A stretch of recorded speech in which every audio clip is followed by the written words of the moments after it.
Welcome, everybody. We're just kind of letting everybody in from the waiting room, and we're going to get started shortly. Thank you so much for joining us today. Thank you for having us. Hello. Pasquale. Hey, Pasquale, how are you? I'm fine, Sure. folks. How are you?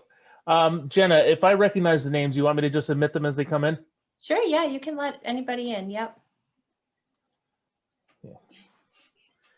That's helpful if we're all watching it. I may look at somebody and say, no, I'm not letting this person in. No. I had enough of this guy already. That's the usual reaction when it comes to me, but I heard that. Oh, it's about Barry? That's okay then. Yeah.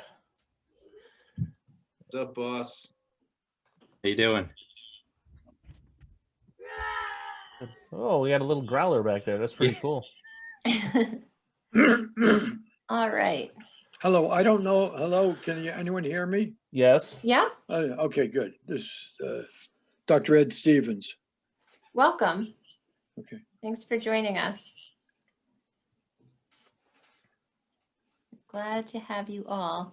All right, we just have a few more people coming in here, and we're going to start in just a minute to make sure we have everyone. Okay, well, we only have an hour, so I think, and we're going to have a lot to dive into, so I think we're going to go ahead and get started. So welcome, everybody. Very excited to have you all here and really looking forward to this conversation tonight. I want to welcome you. I always like to go over a few housekeeping items first, and just so that we can keep the meeting as efficient as possible. But we ask that everybody just keep yourself muted during the presentation. It will eliminate feedback and any kind of echoing and distraction. And you can feel free to leave your camera on or off, whatever you're comfortable with. There's no pressure. If you would prefer to turn your camera off, that's totally fine.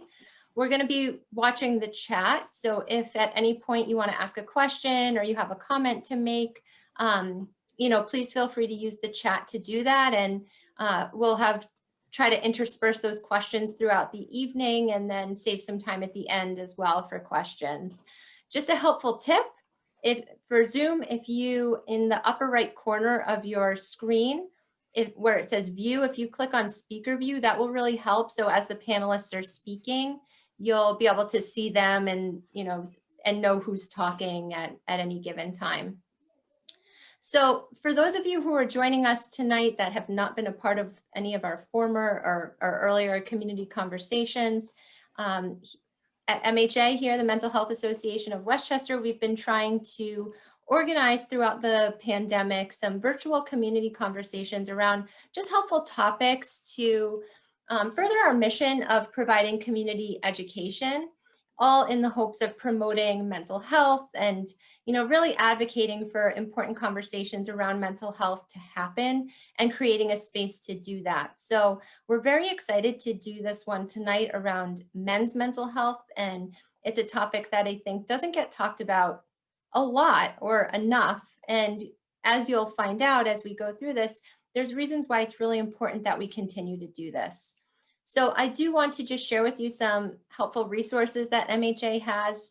Our community connection line. This is something that we launched during COVID, at the beginning of COVID, just as a way to provide more of a support than anything for people who just need a connection with someone, who are looking to have someone that they can talk to, not formal therapy or anything along those lines. It's not a crisis line. It's really just for people who are looking for someone to talk to and, maybe just need a friendly voice on the phone.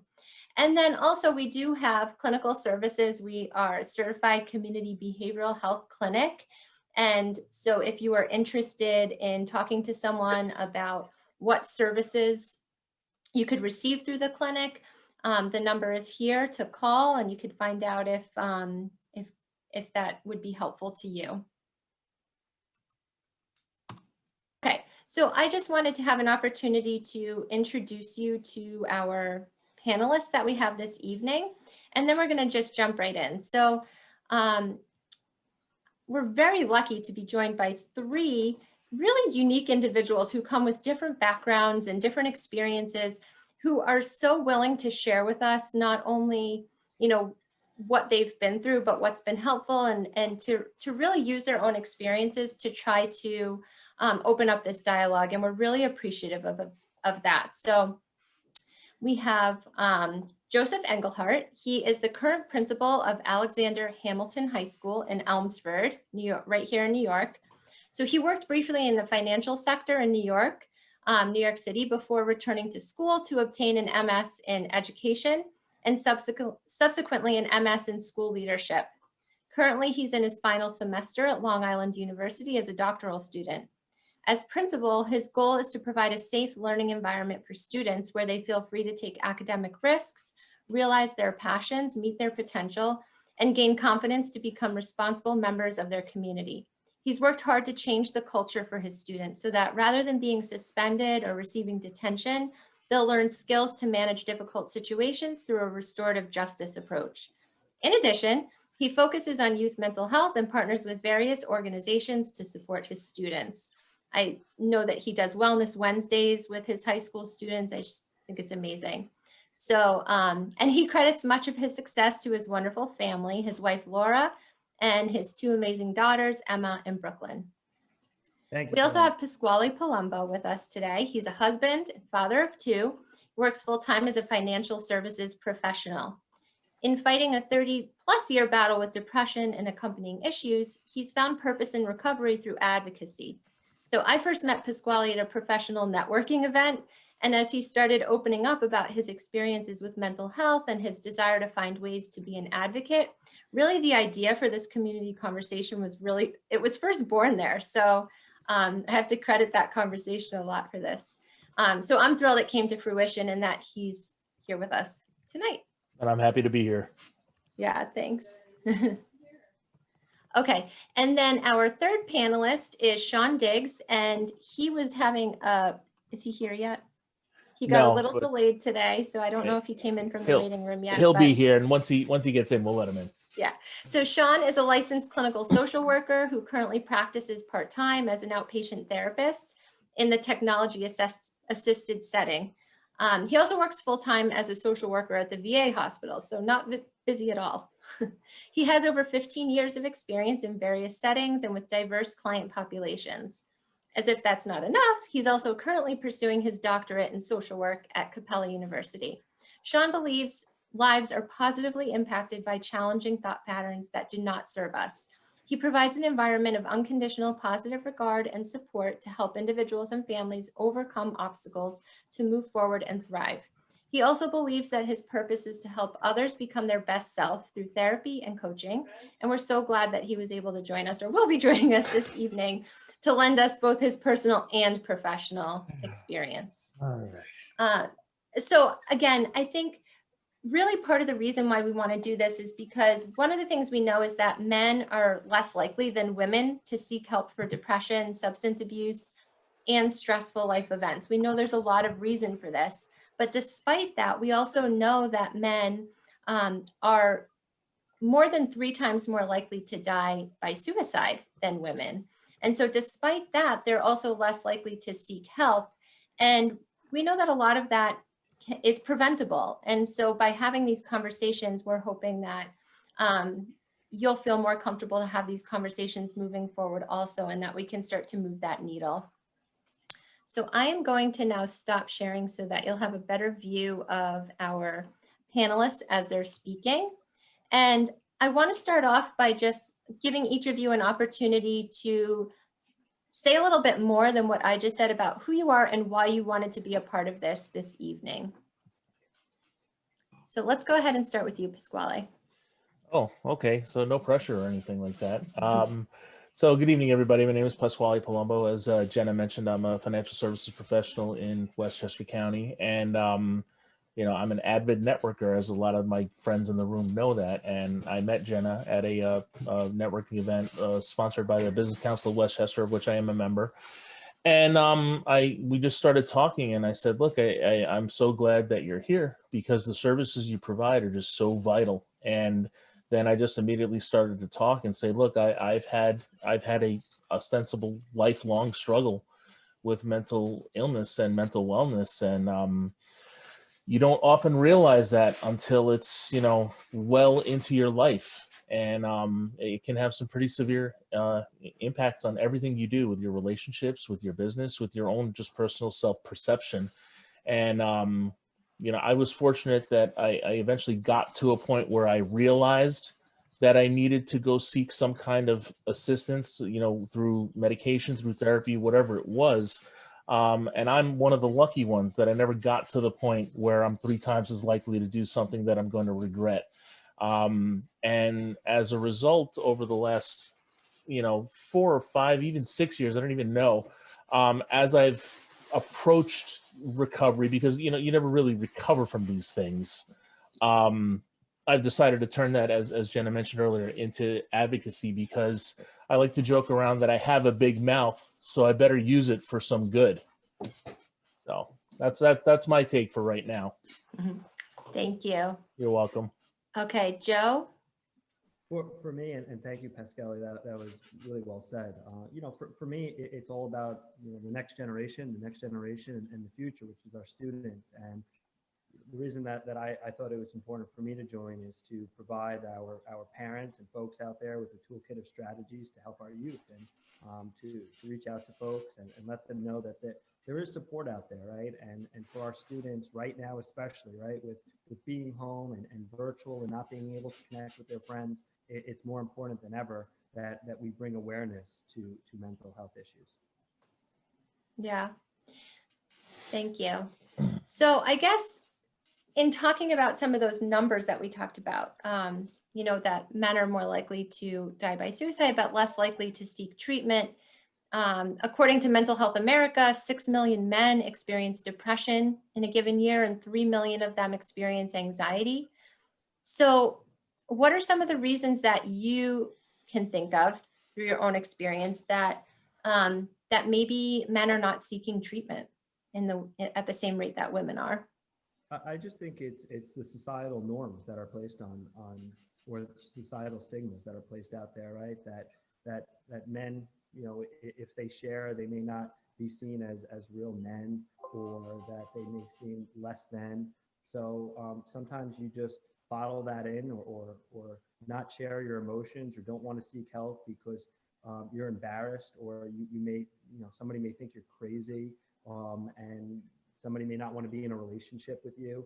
So it's really important to open that space and make that space comfortable for young men right now more than ever, because again, it's creating these safe spaces and these safe avenues so people feel comfortable seeking out the help. But because without that, you can't even have a step one, or you can't even start a conversation. Right. And along those lines, because of cultural, here's Sean, because of cultural, norms, if you will, that we need to break, cut, and societal norms as well. A man cannot show weakness or he will be eaten alive. That's the perception out there. And admitting that you have an issue with depression or an issue with anxiety is an absolute surrender of who you are according to societal norms. But the whole purpose of what we're doing right now is trying to break those ideas and get through to people that this is a real thing. This is a really powerful thing. And it's not enough for you to say, oh, well, I feel bad for the guy. You got to listen. You got to understand. Not that you don't have to know exactly what's going on with a person, but approaching with a modicum of empathy goes a long way. And that's what we need to do here when we discuss these things. And, I know that the more I talk about it, the easier it is for other people in my position to talk about it as well. So that's one thing that I believe. Sean, how are you? I'm great. Glad to be connected. Yeah, thanks, Sean. We already introduced you, but I want to give you an opportunity to say hello as well and share a little bit about why you wanted to be a part of tonight. tonight? Sure. So my name is Sean Diggs, licensed clinical social worker. Have the opportunity to be licensed currently in 4 states as I'm a military spouse. So I've traveled and moved around a bit with my wife. So licensed in Virginia, New York, Texas, and South Carolina. Currently residing in Kentucky. So part of my purpose in life is to help others remove barriers and obstacles out of their life and be the best version of themselves they can be.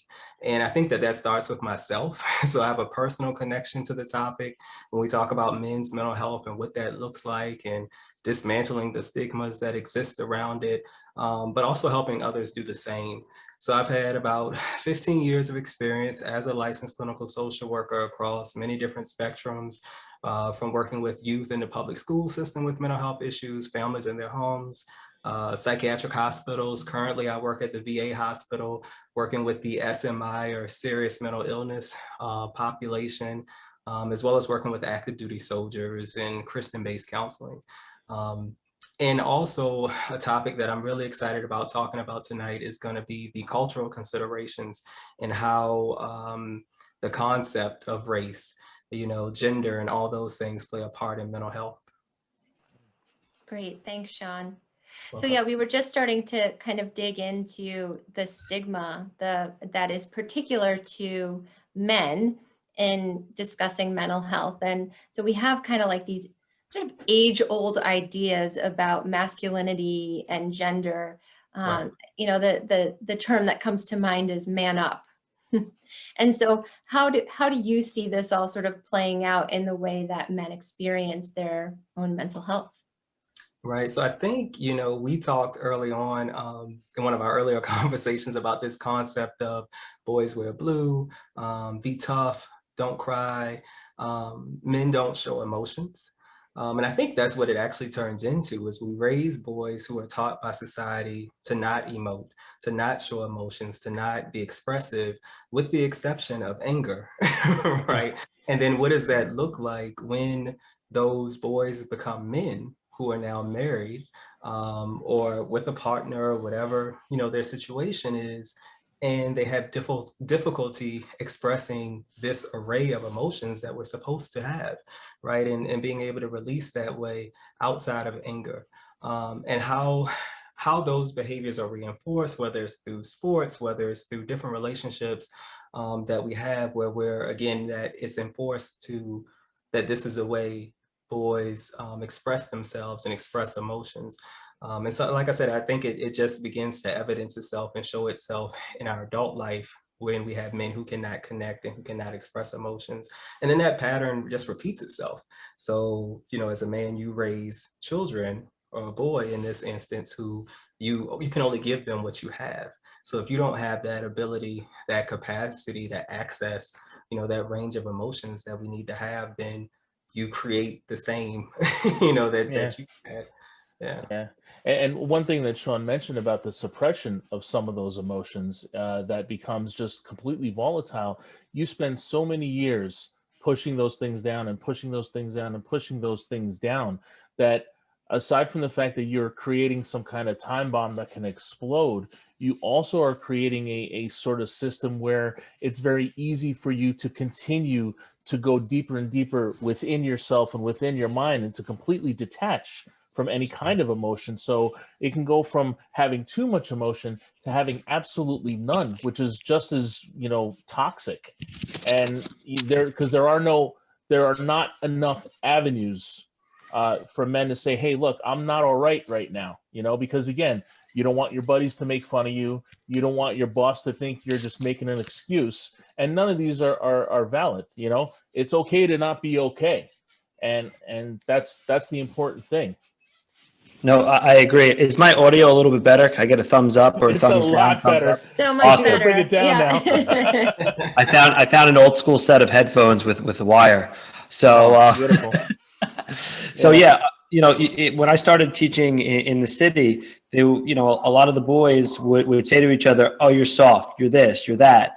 And it's not only addressing the students who need the support with mental health, but it's also the support and the guidance for those who are using that language, right? On the playground or in classrooms or on the basketball court, right? It's really that community effort where we need to really build each other up and support each other and create those safe spaces so that we all feel comfortable sharing our emotions. And, just because you're a male doesn't mean that your emotions hurt, that you're not doing well, that you're sad, that you're depressed, and that you don't need to be validated as well.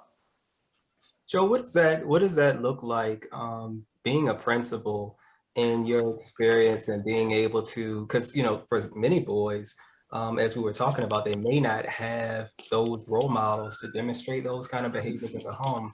How have you seen that kind of show up? And how do you think the school system begins to address that? I really think it's meeting it head on. That's a great question. Meeting it head on every time that you see it, and just really modeling that, right? And we know education is typically dominated as a woman's field in terms of employment as a teacher. But male role models really can connect with male students at a high level and have those conversations. Like, it's okay to feel this way. I felt this way before, and then the other thing you need to be aware of as an educator is the substance abuse, because we do see a lot of students who are depressed, who can't find those outlets, turn to abusing substances like marijuana or now vaping or wax or the oils. And it's really guiding them away from that and really building positive avenues, right? So at Hamilton, we just started a program called Hoops and Homework, where, in lieu of intramurals, which we can't have this year due to COVID, the students are engaged in a basketball program, both for males and females, and also a homework session. So let's get that energy out, right? That we've been in school all day, or we've been engaged in learning all day. Let's get that energy out. And a shout out to my AD, Mr. Pollock, for creating that opportunity for our students. And then if you see that type of behavior, it's really not calling it out, because you don't really want to embarrass anybody. We call it a call in, where you want to call on those students and say, Joey had some difficulties today and he seemed down. And when he was down, you weren't there kind of supporting him. You called him soft. What could have been a better avenue? And that's really the restorative justice approach. When I went to school, it was, you said that to Joey, you have detention, or you said that, you're suspended. So we call them restorative circles, where we bring the students together and we find a common ground. So not only are you supporting a student who might be in crisis or who is suffering from possibly depression, but you're also giving or providing a student with a toolkit of strategies to now not just be a bystander or a negative influence, but to be a positive influence and to be a true friend. Joe, you said something that I found is, I'm not working with youth, or I'm not working, I'm not a social worker like Sean is, or a counselor to the military. I'm just a guy. But the one thing that you said that I have been really leaning on is the fact that I have felt this way. I understand what you're feeling, because I know what it is. And that's the big thing. It's the empathy factor. Nobody really understands what this feels like unless you've gone through it. And I don't wish this on anyone. I would not wish depression on my worst enemy, because that's how awful it can actually be, but having been there, I get it. So if somebody reaches out to me and say, I'm feeling like life is meaningless or whatever, or I'm like, okay, I understand. I've been there. And that's the part that I'm really leaning on now, because that validation of the sense of emptiness, if you will, it is the key to unlocking all of this. Because you all know you'll never feel more alone and isolated than when you're in like a depressive state, even if you're in a room full of like 300 people that you know and love you. No, I know, Pasquale, absolutely. you mentioned in the beginning, or at somewhere along the lines, that this is the reason why you talk so much about it, because if someone else hears you talk about it, they may feel comfortable to come to you and talk about their own experience. So I love that you're using that. Or maybe not even me. Just hearing that, they're not the only person that's going through this, and then they go on their own path to find the help. It's got nothing to do with me. It's got everything to do with, like, you know, hey, go out there and find it. Now, if people do come to me, you know, I'm not a therapist. I'm, like I said, I'm just a guy, you know, but I understand, and I'm going to be, you know, completely objective, and I'm going to say I get it. And then I'm going to say, listen, you need to go find professional help, because this is as far as I can go for you. It goes And a that long ties way. back in. That ties back into Sean's question. Also, as a professional, it's also recognizing and building agencies within students who do see these types of behaviors. Maybe it's outside of school, to come and seek support for your friends. And that's a big piece why I did the Wellness Wednesdays at my school, and built in partners like the JCK Foundation and Break the Hold and the Harris Project. They've been all wonderful partners of ours who provide avenues and activities and workshops for our students to start fostering an environment of not only support and an avenue to turn to, but also that so students have a platform to say, you know what, I am feeling this way, and hear other students' stories and say, you know what, that's happening to me. And actually be able to identify their emotions, because sometimes when you're 13 or you're 14, you don't know what that emotion is. You don't know what depression is, but you're feeling something that's not right, that's making you sad. And hearing others talk about it and listening to other stories makes you connect with somebody and say, okay, somebody else is feeling this way. And it's that empathy piece, it's that validation piece, so that you don't feel like you're an island by yourself. And then after that, then you know what supports are out there. And we could really all lean on each other and support each other through whatever it may be, if it's depression or another situation that a student is going through. Yeah, and along with that validation and acceptance piece, if somebody tells you that they're not feeling okay because of something that happened to them, if you think it's minute, that's irrelevant. To them, it's the largest thing in the world. And so you've got to validate that. A lot of the problem is, just get over it. It's no big deal. You know, yeah, no, it is a big deal. You know, it's the reason I'm feeling this way. So part of the problem is, you know, going with the societal things, is that there has to be a notion of, for those of us that have these issues, you've got to accept the fact that some of these, you know, triggers, if you will, are absolutely real. And, you know, like an 800-pound gorilla in the room. Right. So there's some questions in the chat, and Sean, I don't mean to put you on the spot, but I think the first couple are for you. In terms of Jan Fisher's question, just for young men, I could speak to that. You know, just at the schools that I've worked in, I think the best way for young men to open up is that relationship piece, right? To show the students that you're there, and that's something that I pride myself on. Like, I'm not just a principal, right? I'm also your friend. I'm also somebody you could turn to and seek support and help for. And in addition, just like I was speaking about a little while ago, those Wellness Wednesdays, creating that space and showing students that their story is not unique, where maybe it's unique to them and their situation, but there's others that have felt this way. And creating those avenues and those spaces where they feel comfortable talking to them and showing them the resources and connecting them with people that can show support or provide support to them, I think is the key there. Oh, we just lost Joe's audio. I think it was just delayed a little bit. Oh, okay. Yeah. Did I cut out again? I'm sorry. Yeah, that's okay.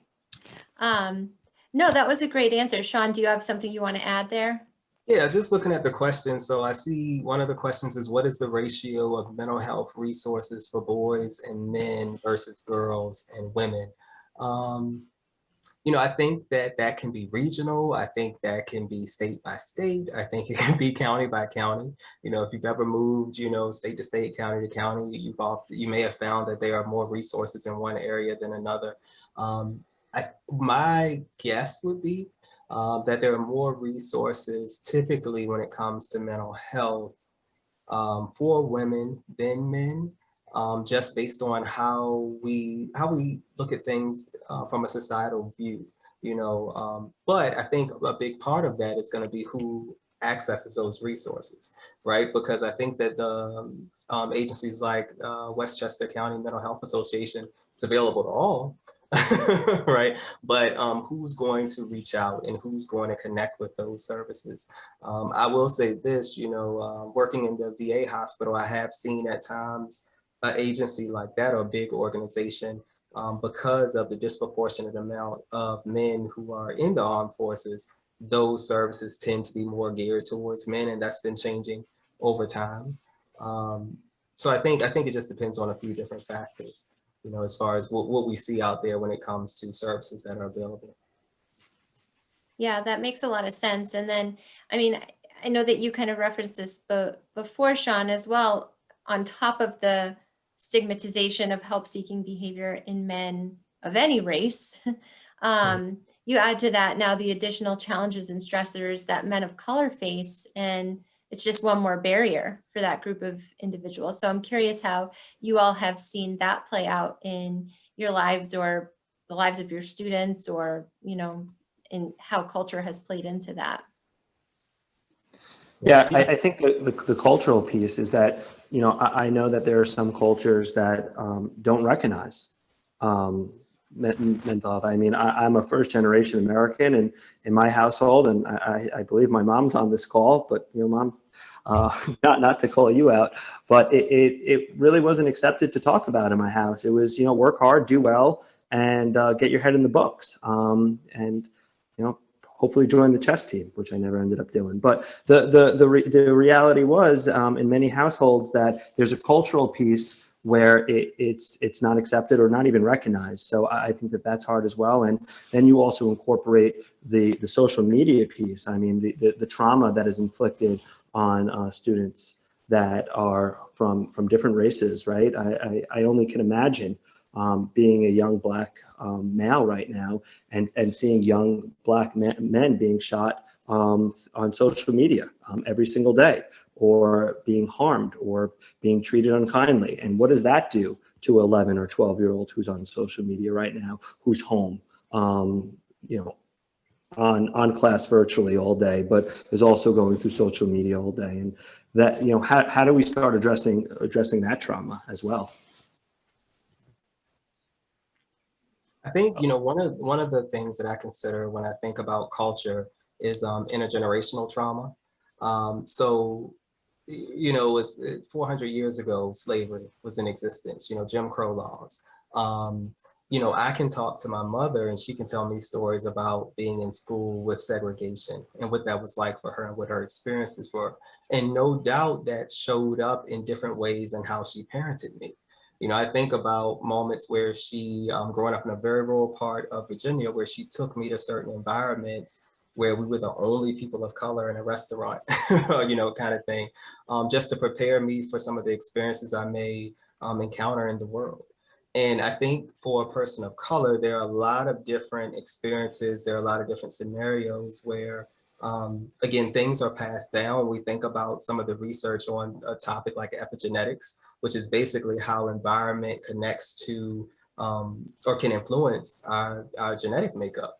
It doesn't necessarily change it, but how does enslaving a people for 400 years, how does watching what we see on the news, how does that begin to impact the people for generation to generation? What are the stories they tell each other about that? How does that show up in how people of color experience the criminal justice system? Even when we think about things like the Tuskegee experiment and you know, the medical system, and looking at why people of color might distrust, you know, those systems that are out there. Can you talk a little about that for people who might not know what that is? Sure. So basically the Tuskegee experiment, I think it's only about 100 or so years ago, or maybe even less. I think it's even more recent than that. Yeah, more recent than that, where, long story short, the government sanctioned an experiment to test individuals or to look at the effects of individuals having syphilis over time. And when I say individuals, men of color, which impacted their families. When you think about research, you know, there's a process of informed consent. A lot of those things that we have now in research, where you can kind of read a form, your information is kept private. you're informed about what the risks are of participating in research. A lot of that comes from those instances and those experiences. So basically, this was a community of people who were at the risk of having syphilis. They were told they were going to be tested for bad blood. And basically the government kind of watched the effects of how that portrayed, and withheld resources, withheld things that could help those individuals. And again, I think one of the most grotesque things about that is that it was government sanctioned. It was okayed by the government, and it went on for a long time. So again, that just brings us to, how do people of color experience the medical system and those other systems, and why there might be some fear, and rightfully so, about engaging and connecting with those systems, receiving services from them. Right. Yeah. Another piece that I just want to jump in and mention is, I work in schools where I have both in Terrytown and in Elmsford, where I've had a large population of students who are new to this country, and some of them have come here in hiding in coffins to escape their country of origin. And what type of trauma and what type of what does that do to a child's mental health at the age of 7 or 13? And now they're thrown into school without addressing that. And some folks or some teachers say, okay, where's your homework? How come you didn't do well? And it's, whoa, let's address the whole child first. And I think that's an important piece as well for our students and our educational system, not just in New York, but nationwide, to look at how do we support these students who are coming here from other countries that have some trauma-induced experiences to get here. And leading with passion. I think Pascal, you said it earlier. That empathy piece as well for these students. And I want to address that empathy piece again. Like when I think about this, when you think about like some of these issues with some underserved communities or people of color, whatever like label you want to put on it, there's always a phrase that's talked about, like, who is an ally, and I think about just me blabbing about what I got going on. Couple guys I know that I played football with, men of color, reach out to me because they know I'm an ally, and so I think those of us that are not people of color, can go back and look at our networks and say, who do we know that trust us, that feel like they can speak to us? So I think it's really important to, for the, just showing that you're a person that, is there to help. And that's like, it is that shoulder to cry on, so to speak. There was something else I was going to mention, and it'll come back to me, but that part stuck out to me there, though, about, serving that group. One other thing, I think, no, Joe, you were talking about like the kind of trauma that some of these kids in the coffins and whatnot, but we have to understand, for everyone in this room right now has undergone collective trauma in the past year, whether you realize it or not, and so I think, going forward now, we all have to be a little more cognizant of the fact that people are going to be a little less than okay, so to speak, going forward. So it's even more important for those of us that have these experiences to be sensitive to how people are going. And it's as simple as picking up the phone and saying, hey, how you doing today? Oh, I'm fine. No, for real. How you doing? Mm-hmm. And it's okay to push a little bit. And if they don't want to talk, that's all right. But, that's what it is. So I'm curious if you can all share some, experience that you maybe remember early on in your life, of like when you remember receiving some of those messages about the man up or don't cry, or, if anything sort of stands out to you that set the tone for you early on in your life of how men and boys are supposed to experience emotion and what the impact of that was. I can say culturally, as an Italian American, what are you crying about? You got to cry, I'm going to give you something to cry about. And I'm not blaming anybody. That's the way it is, But then you look back and you really look back and you're like, you know what? This one had an issue with depression. That one had an issue with depression and never had an opportunity to let it out, other than, maybe give somebody a kick in the rear end, or, empty that barrel of wine that's in the basement, that they spent all fall making. And that's the thing, we're never going to correct the errors of the past, but we can just look forward to try to say, okay, that's what we're going to do. Culturally, that's one thing that I can think about of those lessons. You can talk about when you're playing sports, be a man, be a man. What does that even mean? But that's for me. I would have to agree. I don't know if it's one experience that kind of stands out. I think that it's just a collective of exactly what Pasquale, talked about, which is that be tough, toughen up, get up, don't cry. What are you crying about? Those kinds of comments that I think just begin to shape this idea of manhood. Like you just said, be a man, what does that even mean? It should mean so many more things than I think what many of us are taught through those experiences. But I think when we receive that kind of message over and over and over again in those very formative years, it definitely it shows up and begins to evidence itself in our, our adult life, or when we begin to, when we have different experiences and we need to access those different emotions, and it begins to tell the story of why they're not there. No, absolutely, Sean. And I think you touched on this previously about generational. And, my father is the best person in the world that I know. He's been the best father that anybody could ever ask for. But I had never seen my father cry until I was 20 years old, and he had to pick me up from somewhere where I shouldn't have been. So for me, growing up in my house, I never saw my role model, my mirror, and my father cry. So I didn't think that it was acceptable just based on that role model in front of me. He never showed deep emotion, right? Because he was a tough, right, man, and that's how he was brought up, and his father was a Holocaust survivor. So I could only imagine the trauma that he went through, and the hard shell that he had to develop over the years that was passed down and passed down. So I think it's also a generational thing, where if it's not okay for one generation, then the next generation in the house who's male will see that and want to emulate that, because that's your number one role model. At least it was for me. Dr. Stevens, you just teed up my next question here for me, because there's a lot of evidence to suggest that depression and anxiety, they can present differently in men. And so I wanted to ask you guys to speak a little bit on that as well. Yeah. And I that's exactly what I was going to do. I saw that question. Who recognizes anger in men as depression? I know for me, like now, a little while back, I was like, I'm angry all the time now. And I said, you know what?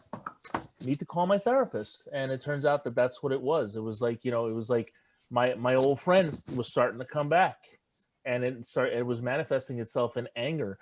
And, you in some like junk science books, you may have heard that, depression is anger turned inward. And in a lot of ways it is. And so eventually, just like anything else, almost like you're getting a plastic gallon of milk, you're pouring all the anger in there. Eventually it comes out because there's nowhere else to go, and I agree with that completely. Right. And I think it's more concerning the societal outlook on young Black men, right? And tone policing, or, some folks out there believe, if they see a Black male yell or get upset or get angry, oh, that's just him being a Black male, right? And that's the tone policing. That's almost the societal what's the wording I want to use? The mind.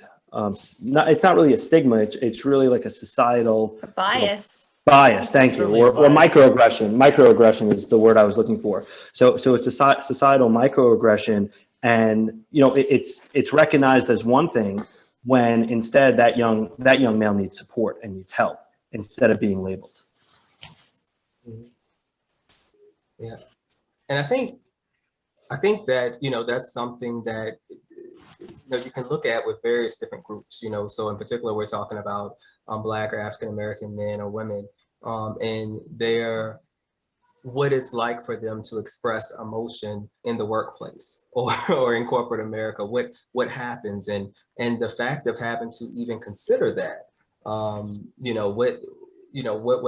would that be like in that kind of setting, to just be yourself right? And to have this human emotion about something that didn't go well, how are others going to perceive you?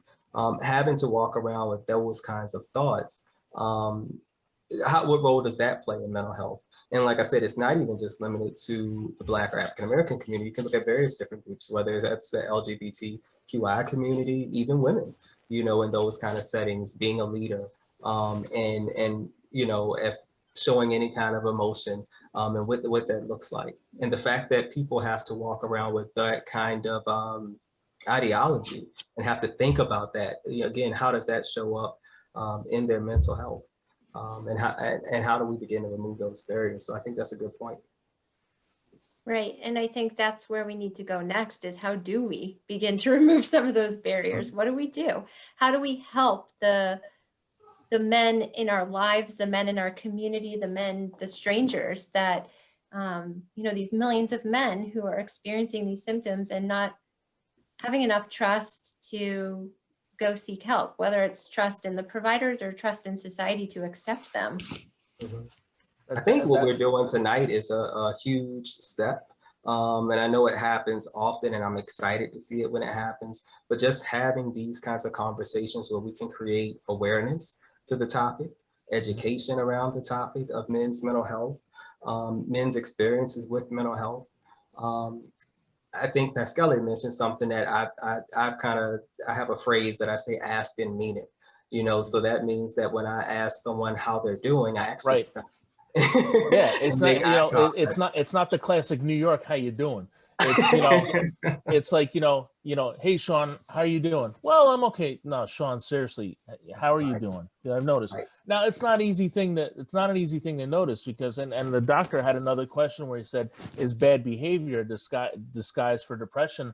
I don't know if bad behavior necessarily is, but, you know, depression is an unbelievable liar. And it's also an unbelievable tool for you to wear a mask because you don't want people to feel that you're, you know, having trouble. So all of a sudden, you know, you're smiling, you're laughing, you're making jokes, you know, you're like, hey, and then you know, eventually say, oh yeah, no, I'm a guy that's, you know, deals with depression. Really? You're depressed? How does that happen? So that's a very difficult thing to overcome. So, you know, for those of us that know and we have like that spidey sense that something might not be right with someone, it's very easy for us to say, how are you doing? For the rest of us, you just got to, like, you know, if somebody approaches you and saying, listen, I'm just not feeling right, you know, just say, you know, what are you thinking? And then encourage them to go seek some professional counseling. No, absolutely. And Pascal, you brought up a good point about wearing a mask, and it connects to Jeanette's point that you just made in the chat. And it you know, we live in a society where it's not okay to be your authentic self at work, around friends, and you know, to not be your authentic self and share your emotions just makes things worse.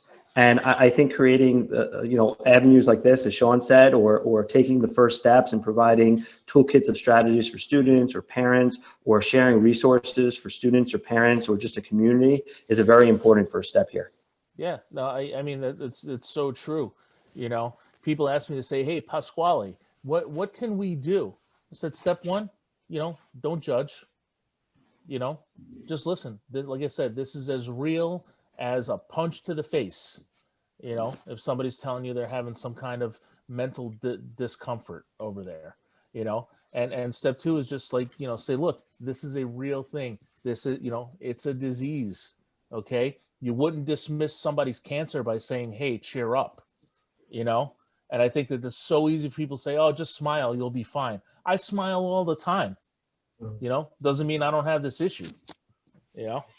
So yeah, I mean, I think all of that's great. And like we were saying, you know, so when we do connect with people, ask and mean it, really engage with people, make eye contact. You know, one of the things that I do is just stop in that moment. And so even if that person doesn't share with me something groundbreaking or really reveal their soul to me, so to speak, in that moment, they begin to see this safe space that, you know what, this person actually wants to know how I'm doing. They actually are asking me follow-up questions. And I think we're also talking about creating a safe space, like you mentioned, not judging. So creating a safe space where people know they can share whatever it is they're feeling, whatever it is they're thinking, and they know that it's not going to be judged, it's not going to be used against them later. Right. I think that's one of the things that oftentimes hinders men from opening up. Yep. Is kind of having those feelings, Yeah. and paying attention to those subtle differences or nuances that we may see in our friends or those that we're close to. When we notice that people may be isolating a little bit more, Yep. people may look a little bit unkept. Or Pascal, as you mentioned, it can be the reverse. You know, some people may become more elated or they may have more energy. And that's a way potentially to mask those emotions. Yeah. And that gets into other kinds of diagnoses that may exist. But I think it's important that we be observant, you know, of each other. And then that can prompt us sometimes to ask those questions. Yeah.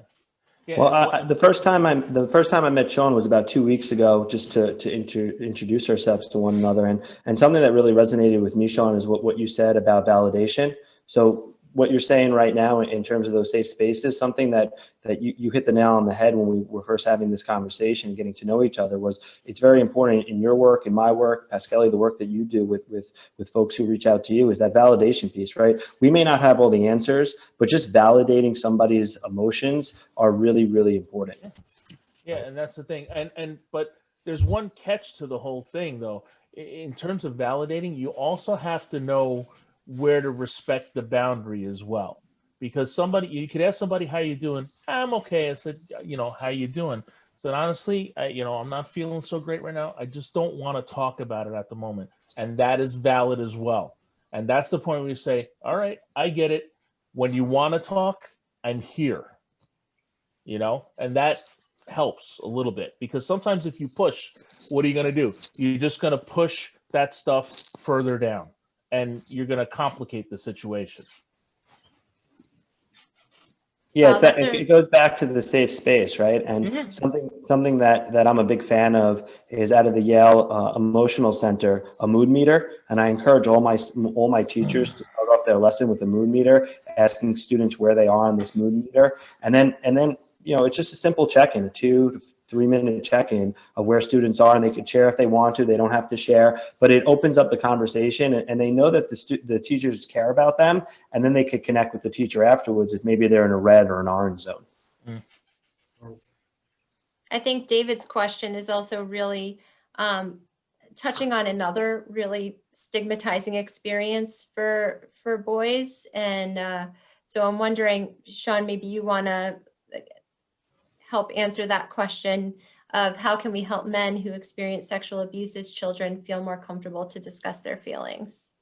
Yeah, I think that's a great question. I think it's a powerful question. I think it's one that can be different it depends on the individual. I think some of what we've already been talking about are some of the cornerstones that I would use, which is one, being able to ask, especially if it comes up, if that topic comes up, being able to gauge the person's comfort. I think that's what Pascali was just mentioning, with how far they want to go and what they want to share, in that conversation. I think that it comes back to, as we were just talking about too, creating that safe space. I've worked with males in the military who were victims of military sexual trauma, right? And so one of the things that I did, I knew that I had to meet them where they were. That's a classic social work term that we say, which is just all about not trying to force a conversation or trying to force ourselves on that individual or treatment or some form of therapy, just connecting with them where they are in that moment. And I think that the more we do that non-judgmental, creating a safe space, being attentive and asking questions when we feel that unction sometimes to do so, I think it just opens the door for them to be able to share more about their experience, knowing that even as a provider in mental health, I don't have all the answers. And I don't have to have all the answers for that person. And again, how sexual trauma shows up for different individuals, it can be completely different. Some people become hypersexual. Some people become less sexualized. Some people repress those things. Some people move through them quicker. But I think a lot of what we've been saying so far, some of the strategies I would use. Yeah, great point. So we have 4 minutes left. I don't know how that happened. That was so fast. So in a minute, can each of you just sort of close and share the one thing that you really hope that people will take away from tonight? You know, I think for me, just knowing that there are people out there that care, and that if you have these feelings, just reach out to a close family member or friend.